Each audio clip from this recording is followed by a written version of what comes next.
안녕하세요. 정치신세계 권순욱 윤갑입니다. 드루킹 사건으로 혼란에 빠져 있으신 분들이 없습니다.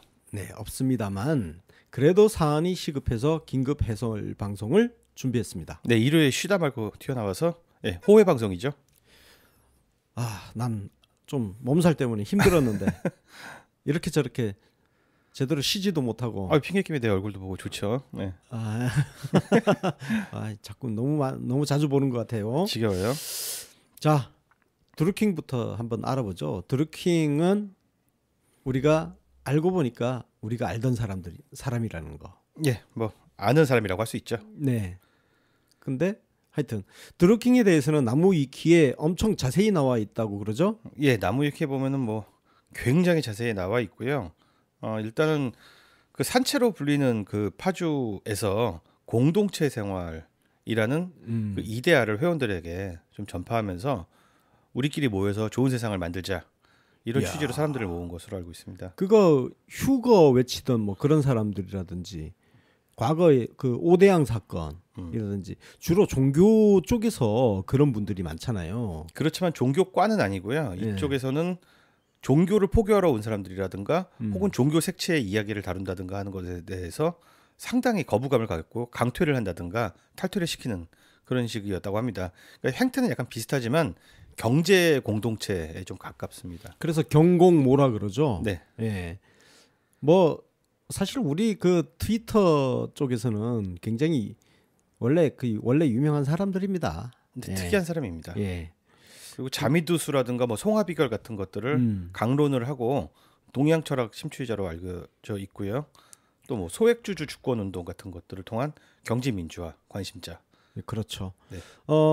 이 드루킹은 저도 뒤늦게 알았어요. 뒤늦게 안 게 어느 날 돌아다니는 블로그 글이 있어서 따라 들어가서 봤더니 뽀띠였던 거죠. 뽀띠였던 거야. 이 뽀띠는 제가 서프라이즈 편집장을 2004년도에 했잖아요. 네. 그 당시에 거기에 글을 조금 쓰던 사람이에요. 글 잘 쓰죠. 네. 어려운 내용을 굉장히 쉽게 쓰는 타입입니다. 근데 나는 글 내용이 너무 공상 소설 같아가지고 그리고 너무 예언적이라 가지고 그게 재미 포인트입니다. 원래 그런 걸 좋아하잖아요. 네. 스토리가 있으니까 그런 글은 원래 팩트 중심으로 이렇게 쓰는 글들은 건조해서 재미는 없습니다. 네. 근데 하여튼 그래도 내가 편집장일 때는 뽀띠 글을 대문에 별로 안 올려줬었어. 왜냐면은 너무 좀 이거 뭐야 너무 호황된 내용이 너무 많아가지고 내가 좋아하는 스타일의 글이 아니라서 대문에 별로 안 올려줬었는데 저는 개인적으로 한번 만났습니다. 그때 만났는데 역시 글과 똑같이 공상소설 같은 이야기를 막 하길래 4차원을 뛰어넘는 것 같더라고. 그래서 뭐 저런 사람 다 있지 하고 더 이상 약간 몽상가에 가까운 타입이긴 합니다. 예, 더 이상 교류를 하지 않았는데 하여튼 나중에 보니까 드루킹이라는 그걸로 나타났습니다. 네. 어떤 내용 한번 그 내용들이 어떤 게 있었어요? 송화비결을 통해서 정치가 앞으로 어떻게 변할 것인가 예측을 하는 내용들인데 예언을 하는 거네. 예, 원래 떴던 비결은 그 송화비결을 굉장히 풀이를 재밌게 잘 풀어서 노무현 대통령 당선을 맞췄습니다. 근데 그 이후에는 변변하게 맞출 게 없어요. 뭐 예를 들어 볼케이노가 터진다 이미 지나갔고 뭐 부시 대통령 암살이나 뭐 몽고와 통일을 한다. 이거 기억나. 예, 노무현 대통령이 한 번 더 통일 대통령의 통일 그 몽고 연합 연방 국가의 대통령이 된다. 뭐 이런 예언들이 있었어요. 사실 이 몽고 이야기는 뽀띠만 한 게 아니라 이 드루킹만 한 게 아니라 우리 조갑재 선생님도 몽고를 이야기한 적이 있었어요. 몽고와의 통일 이야기 있었는데 나 이거 기억나. 얘기하니까 기억나는데 부시 대통령 암살당한다 이거 너무 황당한 스토리였죠. 네. 예, 몽고와 통일도 황당했고. 자, 여튼 그런 사람입니다. 자, 근데 이번에 그 어떤 내용이죠? 간략하게. 예, 네이버의 614개 아이디를 동원해서 자동화 프로그램, 그러니까 매크로죠. 특정 댓글의 추천수를 막 올렸다고 하는 것이죠. 네. 근데 이거에 대해서 변명이 테스트를 하려고 구입했다. 테스트를 하려고 구입한 게 쓰려고 구입했다는 얘기랑 같죠. 그다음 그리고 보수 진영에 뒤집어 씌우려고 문 대통령과 더불어민주당에 대한 악플 매크로를 썼다. 야, 요거는 진짜 말도 안 되는 이야기라는 거를 저희가 뒤에 따로 또 말씀을 드리겠습니다. 예. 자, 그리고 이 매크로 얘기 나와서 그런데 사실 이 사람들 매크로는 매크로 수준은 아니에요. 아, 왜요? 간의 수공업 수준이라고 할 수 있어요. 왜냐하면 지금 그 언론 보도만 갖고 평가를 하자면 뭐 공감이 뭐 600개 수준 이 정도인데 이건 매크로 수준이라고 할 수 없어요. 보통 우리가 그 전에 네이버 댓글 매크로 문제 제기했을 때 그때는 2만 단위. 보통 그래요. 네, 2만 단위, 몇만 3만 단위였어요. 2만, 3만, 심지어 4만 단위까지 나왔었어요. 그러니까 이게 지금 1000개 단위도 못 넘어간다 그러면 이거는 그냥 간의 수공업이지. 근데 기계의 성능은 무한한 것이고 아이디를 많이 확보 못했다고 보는 게 더 정확한 표현이겠죠. 그냥 가능성만 갖고 있는 네. 거죠. 뭐 하여튼 자, 이런 사건에 김경수 의원이 연루되어 있다. 이렇게 TV조선이 단독 보도를 했습니다. 네, 14일 9시 30분에 기자회견을 통해서 완전히 사건 규정을 새롭게 합니다. 김경수 의원이요. 네, TV조선 보도를 반박을 하죠. 네, 사건의 본질은 지난 대선 때 문재인 후보를 자발적으로 돕겠다고 스스로 연락해놓고 뒤늦게 무리한 대가를 요구하다가 받아들여지지 않자 이에 반감을 품고 불법적인 매크로를 통해 악의적으로 정부를 비난한 사건이다라고 규정을 했는데 이 규정에 동의합니다. 자, TV조선 보도 내용을 우리가 간략하게 설명을 좀 하고 가야 될 것 같아요. 예? TV조선 보도 내용이 쉽게 얘기해서 이겁니다. 이 드루킹이 매크로를 돌렸는데 이 매크로를 돌린 드루킹과 김경수 의원이 연루되어 있고 거기에 둘 간에 마치 어떤 공모를 했다는 그런 뉘앙스의 보도를 한 거예요. 네. 그래서 김경수 의원이 보도가 나간 지 거의 한 3시간? 그죠? 네. 거의 즉각적인 반박을 한 거죠. 깜짝 놀랐습니다. 원래 떳떳한 사람은 즉각적으로 반박할 수 있습니다. 네. 예. 뭔가 구린 사람들은 즉각적인 반박을 안 하고 시간만 질질 끌죠. 자, 그렇게 해서 지금 김경수 의원이 어제 반박을 했는데요. 그 자세한 내용은 뭐 이미 여러분들이 다 보셨으니까 아시겠지만 지들이 알아서 그냥 돕겠다고 한 거야. 돕겠다고 하고 그러고 나서 나중에 뜬금없이 무슨 이권 자리를 요구를 해서 씹은 거죠. 네, 그렇습니다. 씹었더니 오히려 아까 전에 지금 그 얘기잖아요. 보수 세력한테 뒤집어 씌우려고 우리 대통령님하고 더불어민주당한테 악플 매크로를 썼다. 이게 거짓이잖아. 지금 지금 순서대로 보면 이런 거죠. 김경수 의원한테 이권을 요구했다가 거절당하니까 그때부터 앙심을 품고 대통령님을 공격을 하고 그 대표적인 게 평양 올림픽으로 하는 거. 그게 무슨 지지자야 그게. 하여튼 그런 걸 했다는 거죠. 그러면 자, 먼저 TV조선 보도 내용 중에 정말 이거는 진짜 좀 이건 뭐 소설 같은 이야기가 뭐냐면은 수백 통의 메신저를 주고받았다. 네, 사실이 아니라고 해명을 했습니다. 네. 이 해명의 신빙성이 있느냐가 이제 문제인데요. 이건 사실 제 생각에는 수백 통의 메시지가 오고 갔다라는 것은 전 맞다고 봅니다. 완전히 없는 것을 이야기할 수는 없으니까요. 근데 뉘앙스를 애매모호하게 공격을 한 거죠. 주고받았다라는 점에 대해서 김경수 의원의 주장에 대해서는 우리가 일단 믿지만 객관적으로 한번 판단을 해볼게요. 뭐냐면은 텔레그램 내용을 알고 있는 사람들이 누구냐, 그 대화 내용을 먼저 드루킹 본인이 알고 있겠습니다. 그렇죠. 그다음에 경찰이 알고 있겠죠. 그다음에 검찰로 넘어갔으니까 검찰도 알고 있을 겁니다. 그럼 다음은 TV조선입니다. TV조선은 그걸 어떻게 알지? 만약에 그 녹취록을 그대로 전달을 받았다면, 수사 기록을 받았다면 그건 뭐 범법이고요. 그냥 수백 개 있다는 것만 알고 있다면 그거는 뭐 이제 추측 보도에 불과하겠죠. 추측이죠. 네. 그런데 이제 김경수 의원 입장에서는 넘어갈 수도 있겠다는 것을 전제로 이야기할 수밖에 없잖아요.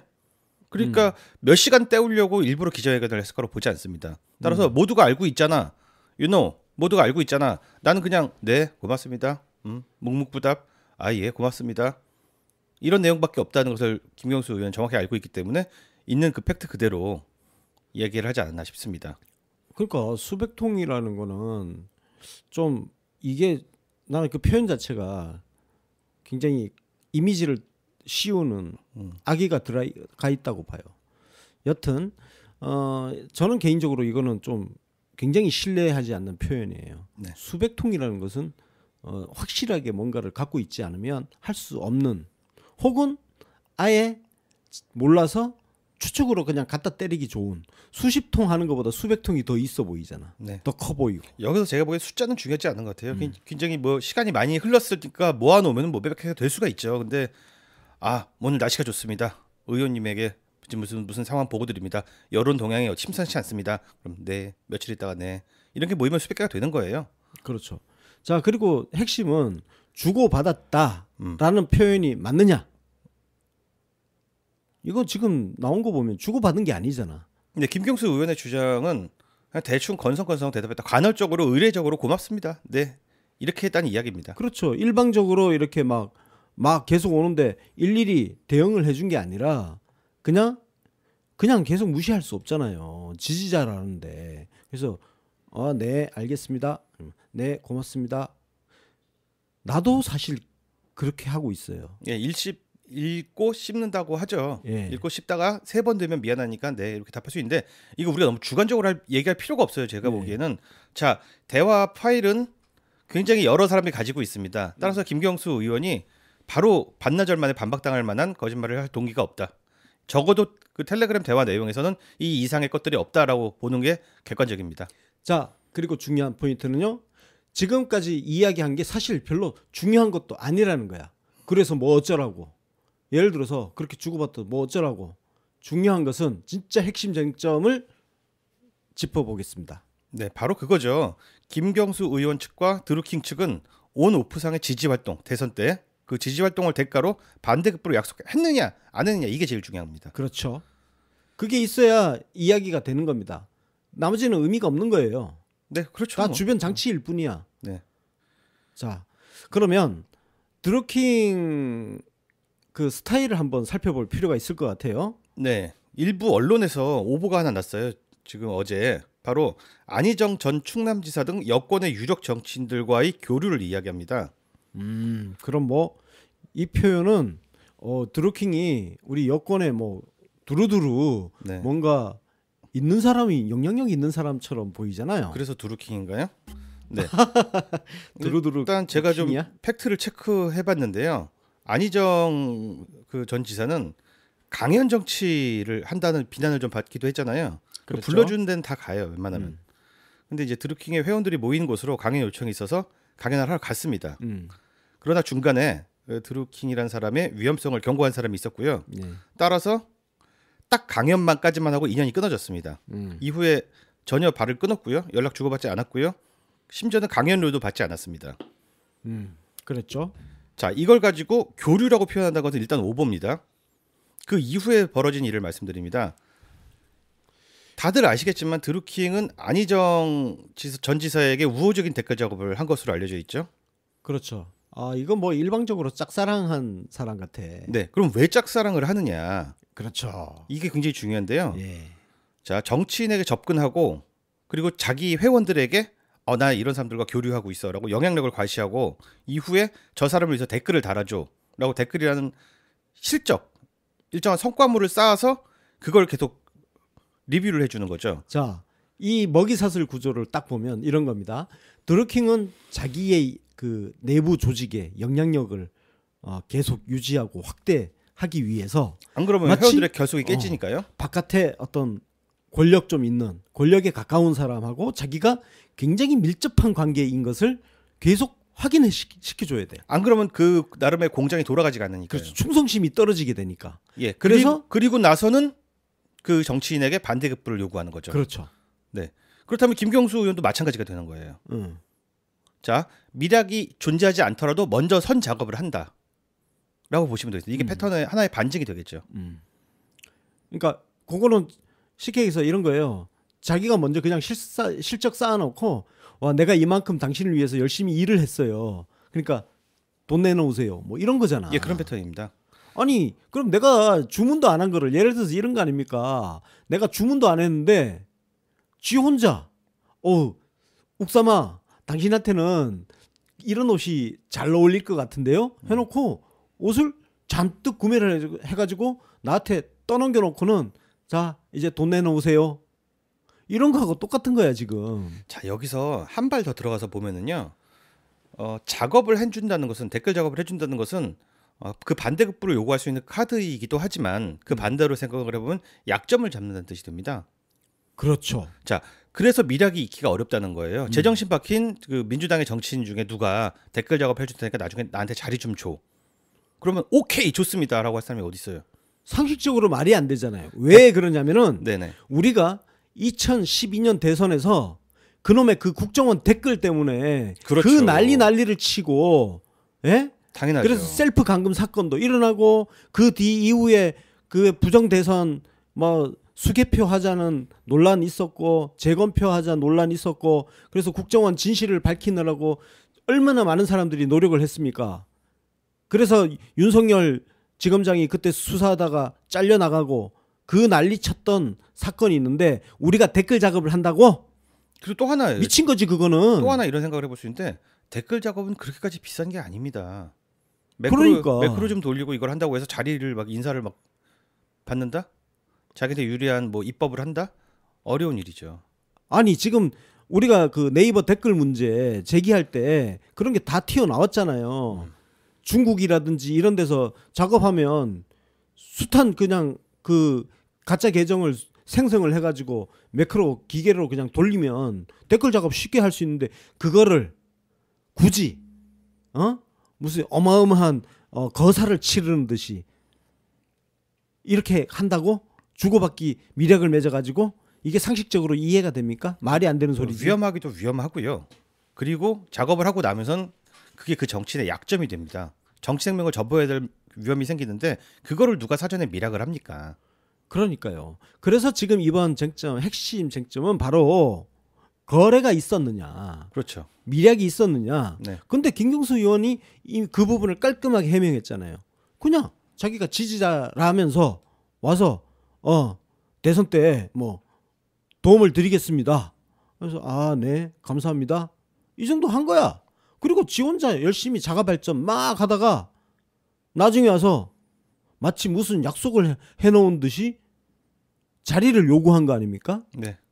근데 그거를 아니 제정신 그러니까 김경수 의원이 말도 안 되는 소리니까 쉽게 해서 쌩을 까버린 거죠. 까니까 앙심을 품고 쉽게 해서 그때부터는 우리 대통령님을 공격하기 시작한 겁니다. 네. 그때부터. 그리고 그리고 안희정 빨아주고. 그리고 또 한 가지 포인트를 볼게요. 이거 복잡하게 생각할 필요 없어요. 복잡하게 생각하면 한도 끝도 없는데 진실은 단순한 거죠.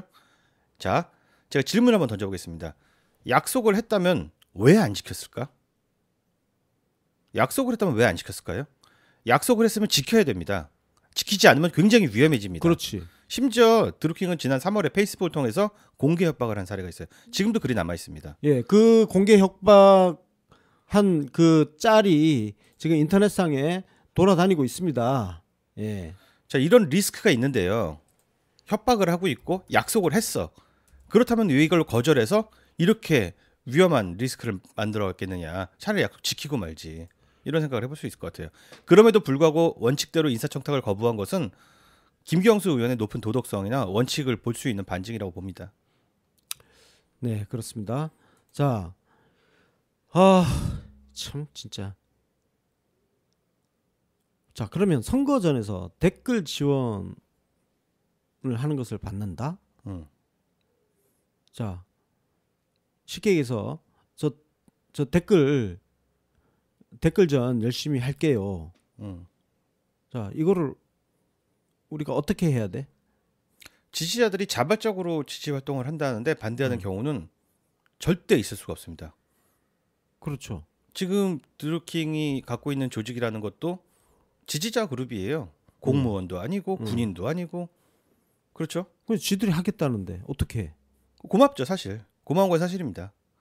그게 그리고, 만약에 문제가 된다면 지금 네이버에서 우리가 댓글을 달고 뭐 악플을 접고 하는 것들이 다 죄가 되는데요. 다 자발적인 지지자들이 하는 것이고, 그죠? 그리고 자발적으로 제가 하겠습니다라고 그랬으면 신원 확인 뭐 다 띄어서 당신들이 어떤 사람이고 미래에 무슨 죄를 저지르고 나한테 어떻게 협박할 것인지 어떻게 검증을 합니까? 선거전에서. 자, 그래서 이제 구분을 할 필요가 있죠. 지지자들이 자발적으로 댓글전을 펴겠다. 이거는 아무 문제가 없는 거야. 그러니까 그걸 하겠다는데 그러면 김경수 의원이 그럼 뭐 이거 하지 마세요. 이렇게 할 수 있나? 그렇게 한다는 건 말이 안 되죠. 그거 자체가 말이 안 이상한 거죠. 문제가 되는 거는 국가 공무원이라든지 이명박 때처럼 기무사를 동원하고 국정원을 동원하고 국가 권력기관을 동원하고 해서 댓글 작업을 한다. 이거는 명백한 불법 선거잖아. 그러니까 공무원 중립 위반부터 해가지고 명백한 선거법 위반이니까 그런 거 하면 안 된다. 네. 그다음 또 하나 매크로 그죠? 네. 공장처럼 기계 돌려서 거기서부터 죄니까요. 범죄니까. 범죄잖아요. 그거는. 그러니까 자발적으로 하는 거 그거 김경수가 뭐 어떻게 하겠어? 혹시 자발적이라는 단어에 좀 약간 의아심을 가지시는 분들이 있겠지만, 자 다시 한번 말씀드리지만 밀약이 없었다면 그것은 자발적이라고밖에 볼 수가 없습니다. 이거를 이렇게도 표현할 수 있어요. 남녀 관계에서 보면 스토킹 같은 행위가 있잖아요. 일방적으로 사랑한다면서 남자가 여자를 일방적으로 막 사랑하면서 거의 스토킹하는 범죄, 막 폭행도 일어나고 그러잖아요. 나중에 내 사랑을 안 받아주, 야 이 나빠 하면서 막 폭행하고, 또 그 반대로 막 여자가 남자를 짝사랑해서 스토커처럼 막 괴롭히다가 자기 사랑을 받아주지 않는다고 앙심을 품고 그 남자에 대해 해코지하고 하는 거. 지금은 딱 그 짝인 거예요. 지금. 그렇게 보시면 되겠습니다. 예. 자, 그러면 앞으로 야당과 언론 이 사건을, 드루킹 사건을 어떻게 네이밍하고 프레이밍을 할까요? 네, 이거 뭐 법리적으로는 뭐 공격할 게 여지가 너무 없잖아요. 따라서 다양한 이미지 전쟁과 정치적 공격이 이루어지지 않을까. 예를 들어서 뭐 대가 없이 댓글 서비스를 지원했을 리가 없다. 그럴 리가 없어. 막 이런 거. 예. 그리고 실세론이죠. 정권 실세. 김경수. 이거는 실세란 단어를 쓰면서 뭔가 그럴듯하게 현재 정부와 연결시키려고 애쓰겠죠. 그렇죠. 김경수 의원은 정말 그 상징성을 갖고 있잖아요. 노무현 대통령의 마지막 비서관이었고 문재인 대통령 계속 옆에 같이 있었고 그 이미지를 계속 이런 TV 화면을 사진을 계속 보게 될 것 같아요. 노무현 대통령이나 문재인 대통령하고 같이 있는 사진. 왜? 너무나도 많고 그렇게 그게 김경수 의원의 인생이에요. 인생. 네네. 그럼 이에 맞설 수 있는 것은 바로 이런 프레임인 것 같은데, 딱 우리는 세 줄만 기억하면 될 것 같아요. 이 사건은 딱 세 줄로 요약이 가능합니다. 먼저 호의를 베풀고 나중에 보상을 요구하고 결렬되면 역공한다. 이런 사람이다. 이 패턴에 대해서 더 많은 분들이 잘 아시고 알기 쉽게 알려져야 될 것이라고 생각합니다. 사실 이런 거는요. 모든 선거에서 흔히 볼 수 있는 패턴이기도 합니다. 그 어떤 선거가 벌어지면 각 지역 그 후보자들한테 내가 몇 표를 갖고 있어 하면서 박수현 사건이 이런 표 좀 갖다 닮아 줄게 있죠? 하면서 자리 요구하고 이런 것들 있거든요. 박수현 의원이 딱 그런 사례였어요. 그렇죠. 예. 박수현 전 의원 같은 경우 선거를 돕겠다고 자리 요구하고 근데 그 자리를 안 줬다고 거절했죠. 완전히 앙심 품고 네. 보복전을 펼친 거 아닙니까? 그래서 제가 아까 전에 그 스토킹 이야기한 것도 같은 맥락인 거죠. 자기 혼자서 일방적으로 막 도와주겠다고 막 난리치다가 나중에 대가 안 준다고 또 막 역으로 막 음해를 하고 해코지하는 거. 그거 그 사건이에요 지금. 네. 그러면 자 앞으로 공격이 계속 들어올 텐데 우리가 효과적으로 받아칠 수 있는 짤막한 네. 걸로 프레임 문장이 있다면 네. 예, 단호하게 인사청탁을 거부한 김경수다. 이렇게 보시면 뭐 틀림이 없죠. 네. 부당한 거래를 거부한 김경수. 그리고 굉장한 위험을 무릅쓰고 거절한 겁니다. 3월 그 17일인가 그 현재 그 문재인 정부를 협박한 그 글이 있음에도 불구하고 웃기지 마, 원칙대로 해. 이렇게 행동하는 것이기 때문에 원칙주의자예요. 네, 원칙주의자입니다. 네. 그러니까 단호하게 인사청탁을 거부한 김경수. 네. 부당한 거래를 거부한 김경수. 나라면 그냥 자리 하나 줄까? 저 같은 보통 사람들은 아마 그렇게 생각할 텐데. 네. 왜냐면 실제로 아무 죄가 없어도 막 그 시끄러워지면 협박을 가하면 그 자체로 시끄러워지잖아요. 예. 논란에 휩싸이면 그걸 일일이 막 해명을 하는 것도 힘들어지고 그 언론에서 왜곡 보도가 나오면 힘들어지는 이유가 그것 때문 아닙니까? 나중에 정리하는 게 너무 힘드니까. 이렇게 설명해도 괜찮을 것 같아요. 범죄인과는 협상하지 않는다. 이런 원칙이죠. 네, 협상하지 않는다. 그렇죠. 테러범하고는 협상하지 않는다. 그렇죠. 네, 바로 그겁니다. 범죄인과 협상하지 않는다. 좋습니다. 그렇게 하면 될 것 같고, 자 그래서 김경수 의원이 이렇게 반박을 하고 난 다음에 이렇게 말했습니다. 허위 정보의 출처와 유통 경로 이거 다 중요해요. 무책임한 보도 과정에 대해서도 명백히 진실을 밝혀야 하고 그에 따른 응분의 책임을 물을 것이다. 이 말은 어떤 의미일까요? 네, 이거는 경찰이 조사를 하다가 검찰로 넘어간 순간에 갑자기 TV조선이 알게 됐어요. 그 수사 내용이 언론으로 흘러간 정황을 보면은 지금처럼 뭐 수백 건 주고받았다, 뭐 이렇게 얘기를 하고 있잖아요. 요거는 피의사실 공표, 요 정도 약한 정도의 문제죠. 네. 뭐 사실 흔히 있는 일이니까요. 근데 만약에 그 대화 내용이 TV조선을 통해서 흘러나온다면 이것은 검찰의 문제가 있습니다. 일단 그 수사 기록을 지금 수사 기록 유출한 유출이죠. 거예요. 네, 언론에다가 흘린 거야 지금. 수사가 종결되지도 않은 사건을 지금 흘린 거거든요. 만일 손에 쥐고 있다 하더라도 이렇게 계속 냄새만 흘리는 식으로 가면 굉장히 이제 부담이 될 것이고 선거 국면에서 굉장히 어려운 일이 펼쳐질 거고, 만약 그냥 반스까지 벗고 대화 내용을 깐다, 그럼 거기서부터는 범죄입니다. 왜 우리가 이렇게 얘기하냐면요. 이 사건의 경우 보통 언론이 먼저 취재를 통해서 사건을 만드는 경우가 있어요. 있지만 이 사건은 지금 딱 보면 명백하게 경찰이 수사를 한 결과를 검찰에 송치를 하고 그 과정에서 지금 유출이 된 거예요. 경찰이 이걸 수사하게 된 과정도 우리가 상기시킬 필요 있는데, 이걸 경찰에다가 신고한 게 누구냐면 바로 우리 민주당 당원들이에요. 네, 그렇죠. 민주당 당원들이 민주당을 통해서 경찰에다가 신고를 한 겁니다. 신고를 해서 수사를 하게 된 건데, 이게 TV조선이 자체적으로 취재한 게 아니에요. 누가 흘린 거를 받아서 지금 쓴 거란 말이에요. 그래서 이 과정에 대해서도 명백하게 밝혀야 될 필요가 있습니다. 지금. 예, 그렇습니다. 자, 그래서 하여튼 우리가 이 녹음하는 시간 이후에 추가로 TV조선이 보도를 한다고 그래요. 네. 그 보도를 하면 우리가 추가로 또 녹음을 하겠지만, 일단은 현재까지는 검찰하고 TV조선 모두 문제가 있습니다. 그게 일단 저희들의 결론이고요. 자, 그 말고도 우리도 입수를 한 게 있습니다. 그죠? 네, 그 회원들과 드루킹이 이제 주고받은 대화 내용들입니다. 뭐 텔방 것도 있고 뭐 카톡도 있는 것 같은데, 네. 그 내용을 보면은 더 이상 뭐 문정부에게 을질 당하지 않겠다라는 표현이 나와요. 네, 그렇습니다. 그 내용을 보면 드루킹이 자기 회원들한테 막 일방적으로 설교하듯이 말을 하고 있어요. 그죠? 네네. 하고 있는데 그 회원들 입장에서 보면 마치 드루킹이 김경수 의원하고 뭔가 약속을 했는데 김경수 의원이 약속을 안 지킨 것처럼 묘사를 하고 있습니다. 네, 이거를 이제 적대자 층에서는 혹은 야당이나 언론이 보기에는 진짜 미락이 있었던 것처럼 보이잖아요. 근데 이거를 좀 컨텍스트를 봐야 되죠. 앞에서도 우리가 서두에 말했듯이 회원들 입장에서는 뭐야, 정권이 교체되는데 우리 뜻대로 안 되잖아요. 뭐가 안 되잖아요. 이러면 그걸 무마시키기 위해서 내가 약속을, 원래 그런 약속은 없었어라고 말하면 안 되잖아요. 그렇죠. 그러니까 저놈이 약속을 안 지킨다, 김경수가 약속을 안 지킨다라고 맞게 말할 수 없지 않습니까? 이거는요, 그거하고 비슷한 겁니다. 피라미드 업체가 보면요, 그 자기 회원들한테 계속 매월 수익금을 줘요. 그죠? 보통 일반적인 경우보다 훨씬 고율의 이자를 붙여서 수익금을 배당을 해줍니다. 근데 이게 돈이 마르기 시작해요. 마르기 시작하면 그때부터 거짓말을 하기 시작합니다.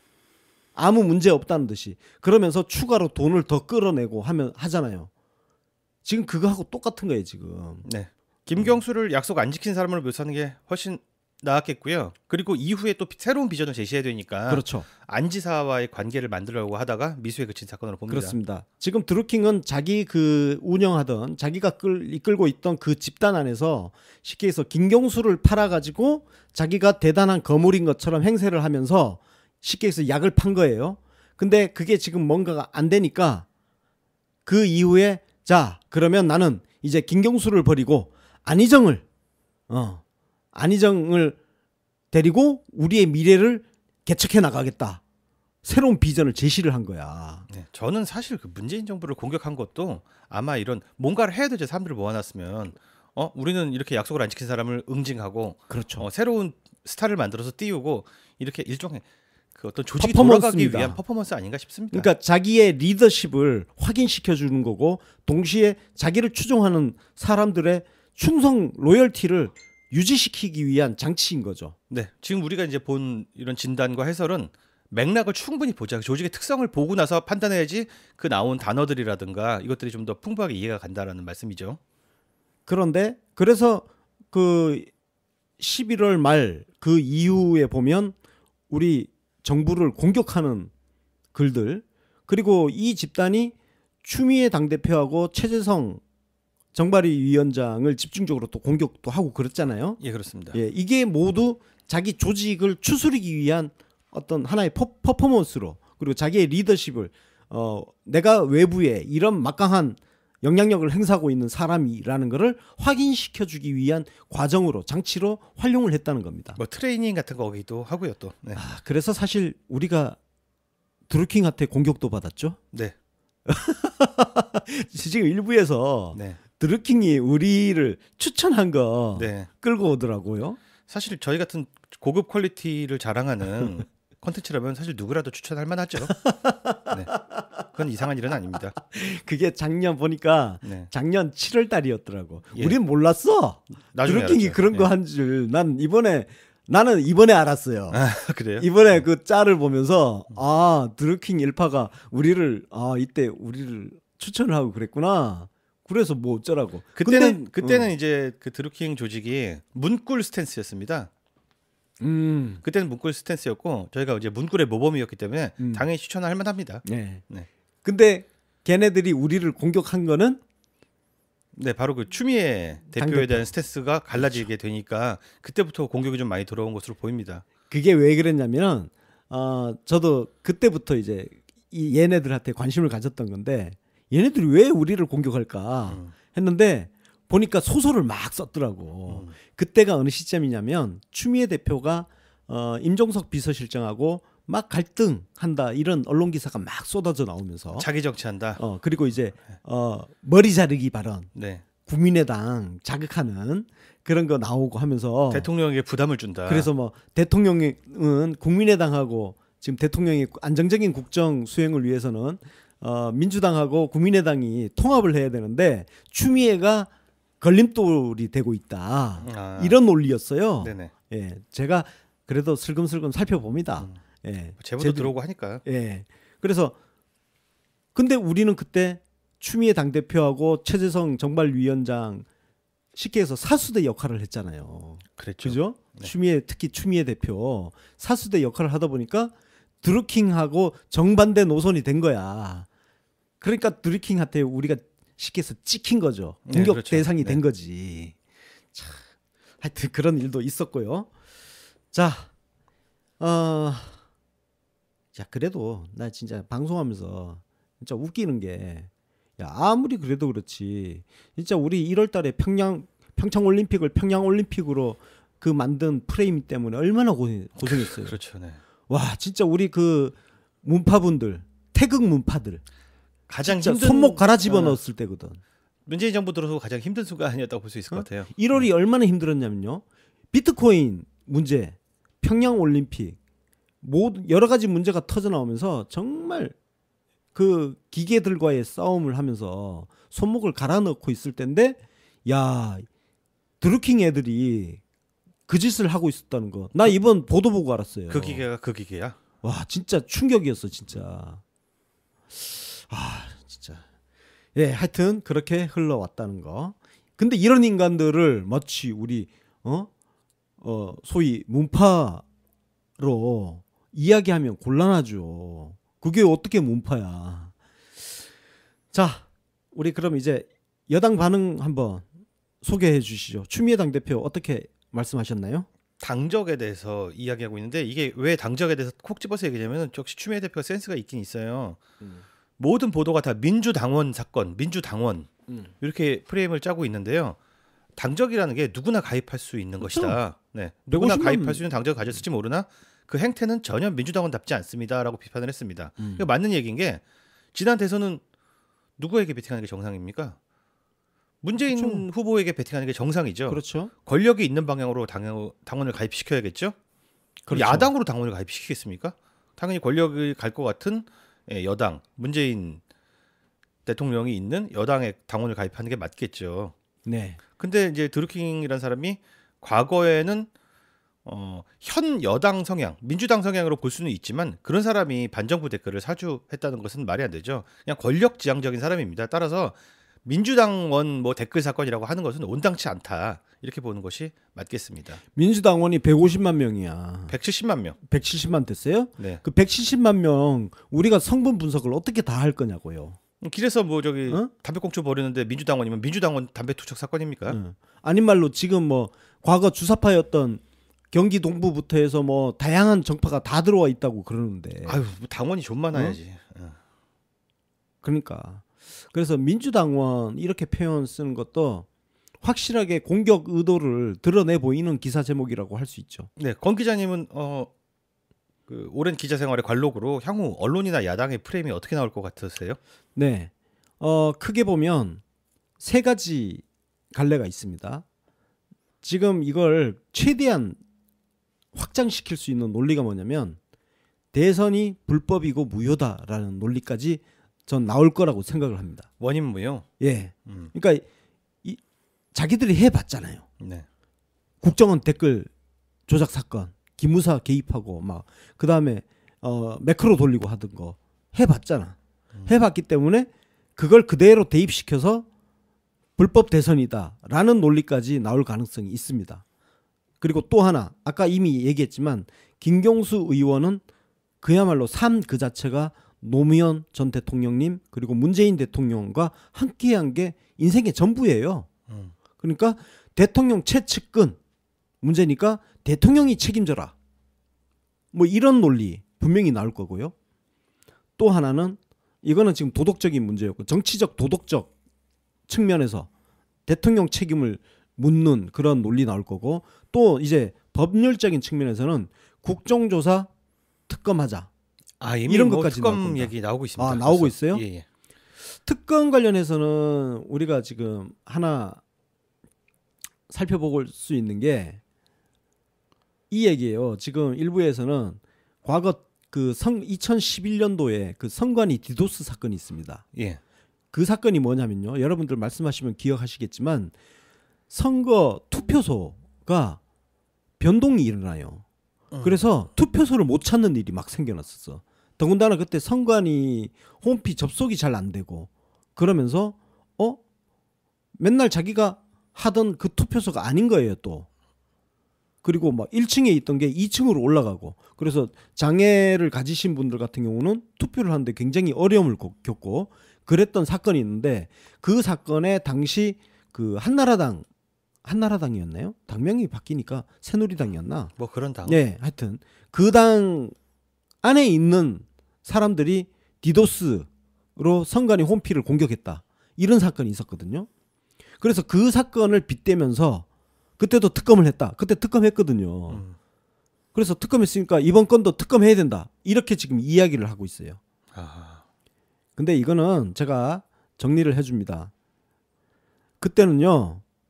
그 당 안에 있는 사람들이 한 거예요. 그냥 당원이 한 게 아니라 당직자들?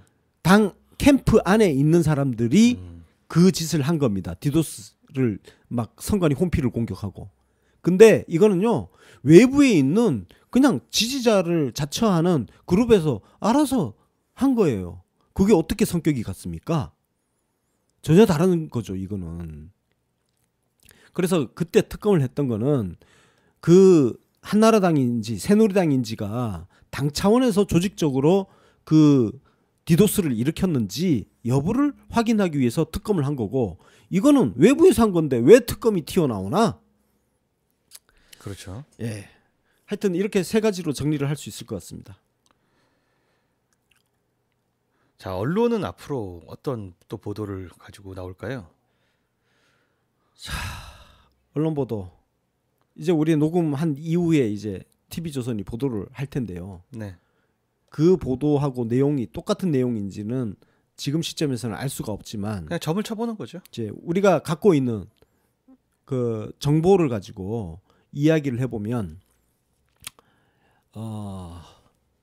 일단은 드루킹 일파가 제가 알고 있기로는 우리 김정숙 여사님도 네. 모셔가지고 막 기념사진 찍고 하면서 그걸 또 약 파는 데 써먹은 걸로 제가 알고 있거든요. 네네. 그 사진은 이렇게 볼 수가 있는데, 무슨 모셔가지고 사진 찍기보다는 경선 현장이니까 네. 여사님 사진 좀 한번 찍어주시죠. 어. 요거 이상 볼 이유가 전혀 없습니다. 그렇죠. 근데 냄새를 피우긴 굉장히 좋으니까 네, 사진을 딱 네. TV 화면에 보여주고 자료 화면에 아주 요긴하게 써먹지 않을까 생각합니다. 그래서 뭔가 밀접한 관계가 있는 것처럼 프레임을 만들고 이미지를 만드는 데는 굉장히 유효하죠, 시각적으로. 저도 조원진 대표하고 사진 찍은 적이 있는데 사진 찍자면 찍는 게 정치인입니다. 나도 그럼 이제 저 야당 인사들하고 사진 열심히 찍어가지고 좀 나중에 활용할 수 있는 그런 거 찍어 놓을까 미리. 네. 자, 또 하나는 벤처 캐피탈의 여당의 유명 인사들 이름을 팔면서 좀 투자를 받았다든가 뭐 이런 일들을 뭐 들려오고 있는데요. 네. 이런 것들도 아마 써먹을 수 있는 부분인데 저희가 김을 한번 이렇게 살짝 빼보는 거죠. 네.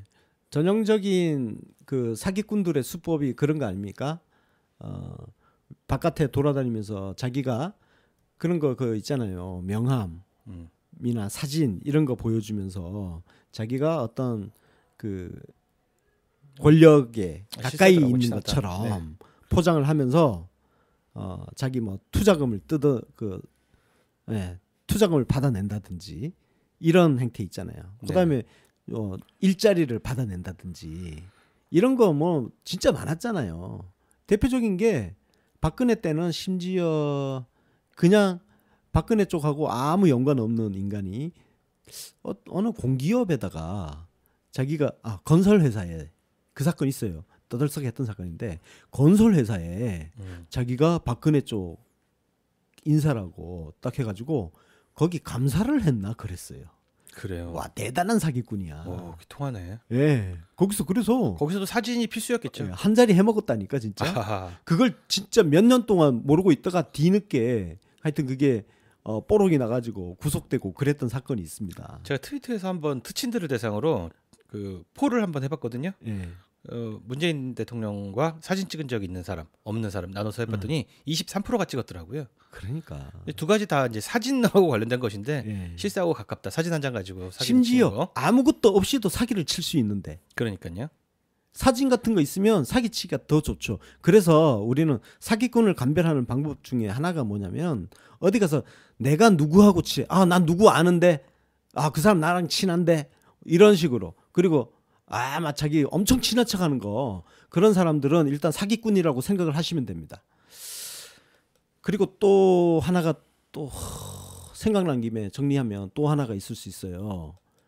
지난 대선 경선 과정에서 이 드루킹 집단이 경선 현장에 이렇게 뛰어나온 거 그런 거 있을 수 있습니다. 그러니까 경선 현장 보면 정말 다양한 사람들이 현장에 오잖아요. 그죠? 네. 그런 그 동영상, 영상을 확보를 해가지고 이 드루킹과 그 일파들이 문재인 대선 후보, 경선 후보 지원을 위해서 이렇게 활동을 했다라는 그림을 보여줄 수도 있는 거죠. 예. 자, TV조선이 뭘 깔까? 지금 우리가 얘기한 것 중에 뭐 벗어나는 것은 없을 거라고 보고요. 그 뭐 7시가 돼봐야지 알겠죠? 그리고 아까 우리 앞에서 얘기했던 통화 기록. 근데 이거는 진짜 미리 말하지만 그거는 정말 흘린 검찰 그 과정을 진짜 발본색원해야 될 사안입니다. 네, 그렇습니다. 네. 오늘 이렇게 갑작스레 드루킹 사건에 대해서 현재까지 벌어진 일볼만 가지고서 간단하게 해설을 해봤는데요. 뭐 마지막으로 하고 싶으신 말씀 있나요? 여기서 지금 진짜 빠져 있는 게 있습니다. 네이버 이야기를 해야 돼요. 네이버죠. 네. 네이버는 그동안 줄곧 뭐라고 얘기했냐면은 이런 매크로 불가능하다고 얘기했거든요. 그러면서 자진해서 수사를 의뢰를 했어요. 그죠? 근데 지금 이번 드루킹 사건은 그게 아니라는 걸 엎어버렸어요. 네, 확실하게 드러났죠. 네이버 주장을 지금 다 엎어버린 거예요. 네이버가 이 사안에 대해서 지금 말을 해야 될 시점입니다. 네, 못하는 겁니까? 안 하는 겁니까? 그러니까 확실하게 좀 시원스럽게 대답을 해주시고 우리가 막을 수 있는 건 이 정도 범위고 이렇게 되는 건 못 막습니다. 이런 답변 한번 시원하게 받아봤으면 좋겠어요. 예. 그래서 이 문제도 우리가 계속 네이버 문제도 계속 관심을 갖고 지켜보도록 하겠습니다. 네, 여기까지입니다. 네, 그럼 오늘 긴급 방송은 이 정도로 정리하도록 하겠습니다. 저는 지금까지 권순욱 윤가피였습니다. 고맙습니다. 고맙습니다.